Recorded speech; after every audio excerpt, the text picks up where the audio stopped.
Hey guys, in this video we're going to take a look at how you can add a calendar countdown widget to the home screen on the Samsung Galaxy S22 series. First, tap on the home button to return back to the home screen, and on the home screen touch and hold, then tap on widgets. Next, go down and tap on calendar, and in here tap on countdown widget. Touch and hold on the countdown widget and then drag it to your home screen and let go. Now in here you need to select which calendar date that you need to count down.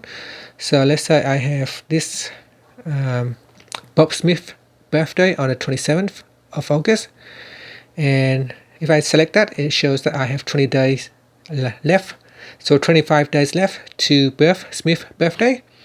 I can always tap on that to open up the calendar with that particular event. And that's it. So this is the calendar event countdown widget on the home screen. Thank you for watching this video. Please subscribe to my channel for more videos.